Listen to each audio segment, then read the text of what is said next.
नमस्कार. श्री स्वामी समर्थ. स्वामी महाराज तुमच्या मनातील सर्व इच्छा आकांक्षा पूर्ण करोत ही स्वामींचरणी प्रार्थना करून आजच्या व्हिडिओला सुरुवात करते. तर उद्या श्रावणातील शेवटचा मोठा शुक्रवार आहे. श्रावण महिना संपत आलेला आहे आणि श्रावणातील उद्या शेवटचा शुक्रवार आहे. बरेच जण वैभव लक्ष्मीचे व्रत देखील करतात.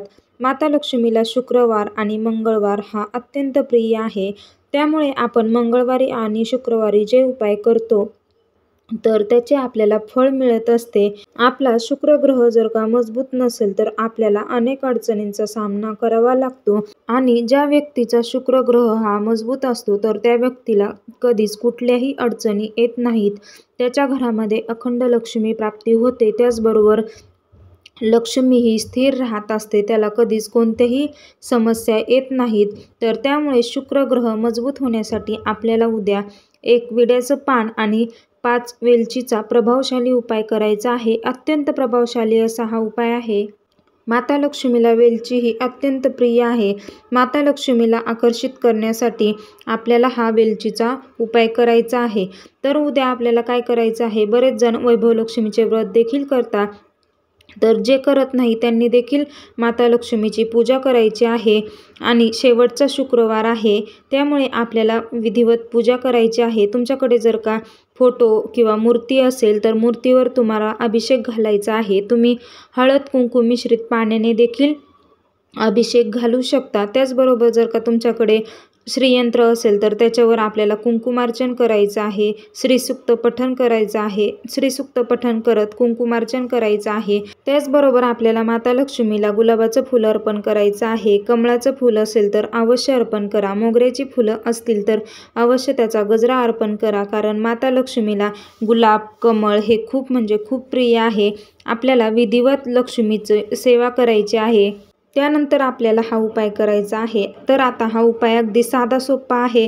तर कसा करायचा ते पाहूया. पण त्याआधी तुम्ही जर माझ्या चॅनेलवर नवीन असाल, चॅनेलला अजून सबस्क्राईब केले नसेल तर प्लीज सीमाज कॉर्नर या माझ्या चॅनेलला नक्की सबस्क्राईब करा आणि त्या शेजारी असलेले बेल आयकॉन देखील प्रेस करा. त्याचबरोबर कमेंटमध्ये श्री स्वामी समर्थ लिहायला अजिबात विसरू नका.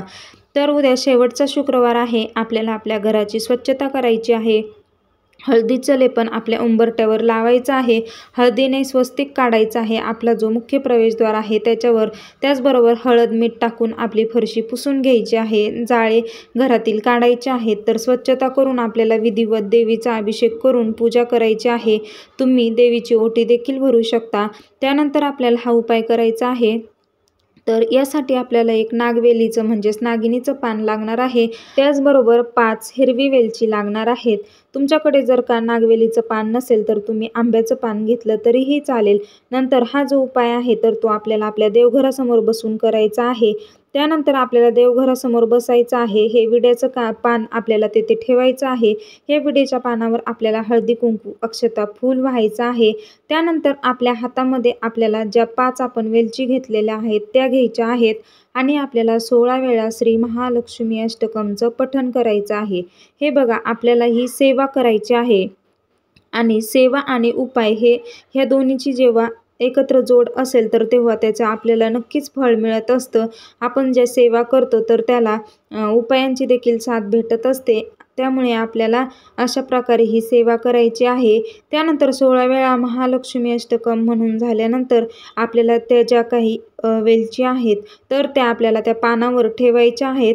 त्यानंतर आपल्याला त्याचा एक विडा तयार करायचा आहे. आपल्याला एक कलावा घ्यायचा आहे जो आपण हातामध्ये लाल कलरचा धागा बांधतो तर तो घ्यायचा आहे. तो नसेल तर तुम्ही आपला पांढरा दोरा असतो तर त्याला हळदी कुंकू लावून तो देखील लाल पिवळा करू शकता आणि तो देखील घेऊ शकता. त्यानंतर तो आपल्याला या विड्याला तो आपण घेतलेला धागा आहे तर तो 21 वेळा गुंडाळायचा आहे आणि त्यानंतर आपल्याला हात जोडून प्रार्थना करायची आहे माता लक्ष्मीकडे की माझ्या सर्व ज्या काही अडचणी आहेत त्या दूर होऊ दे. लक्ष्मी माझ्या घरामध्ये स्थिर होऊ दे. जी अप्राप्त लक्ष्मी आहे ती प्राप्त होऊ दे. अशी आपल्याला मनोभावे प्रार्थना करायची आहे आणि त्यानंतर आपल्याला तो जो विडा आहे तयार केलेला तर तो आपल्याला थोड्या वेळ लक्ष्मी मातेच्या फोटोसमोर मूर्तीसमोर आपल्याला ठेवायचा आहे आणि 1-2 तासानंतर आपल्याला हा विडा घेऊन लक्ष्मी मातेच्या मंदिरात जायचं आहे. तुमच्याजवळ लक्ष्मीचं मंदिर नसेल तर तुम्ही दुसऱ्या कोणत्याही मंदिरामध्ये गेले तरीही चालेल. मंदिरात जाताना आपल्याला एक दिवा बरोबर न्यायचा आहे. तुम्ही जमलं तर कणकेचा दिवा न्या आणि तिथे गेल्यावर आपल्याला माता लक्ष्मीची विधिवत पूजा करायची आहे. हळद, कुंकू, अक्षता, फुले व्हायची आहेत. त्यानंतर आपल्याला माता लक्ष्मीजवळ तुपाचा दिवा लावायचा आहे. त्यामध्ये लांब मोठी अखंड वात घालायची आहे. कारण लक्ष्मी प्राप्तीसाठी आपण जे उपाय करतो तेव्हा आपण तुपाचा दिवा लावत असतो. आणि त्यानंतर आपण जे विड्याचं पान नेलं आहे तर ते तेथे आपल्याला ठेवायचं आहे आणि आपल्याला परत तिथे एकदा हात जोडून प्रार्थना करायची आहे. आपल्याला माता लक्ष्मीला सर्व आपल्या ज्या काही अडचणी आहेत त्या सर्व सांगायच्या आहेत. मनोभावे नमस्कार करायचा आहे.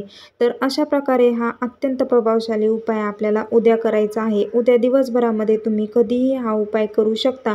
तर तुम्हाला नक्कीच याचा फायदा दिसेल. बघा, हा उपाय केल्यामुळे तुम्हाला जी प्राप्त लक्ष्मी आहे तर ती प्राप्त होईल. त्याचबरोबर लक्ष्मी स्थिर होईल आणि लक्ष्मी येण्यात तुमच्या अनेक वाटा राहतील. लक्ष्मी बाहेर जाण्यासाठी वाटा कमी होतील. तर अशा प्रकारे अत्यंत प्रभावशाली उपाय आहे. यामुळे तुमची इच्छापूर्ती देखील होईल. तर प्रत्येकाने उद्या हा उपाय करायचा आहे. तर कसा वाटला व्हिडिओ कमेंट करून सांगा आणि असेच व्हिडिओ पाहण्यासाठी चॅनेल नक्की सबस्क्राईब करा. भेटूया तसंच एक नवीन माहितीपूर्ण व्हिडिओ घेऊन. आजचा व्हिडिओ पाहिल्याबद्दल खूप खूप धन्यवाद. श्री स्वामी समर्थ.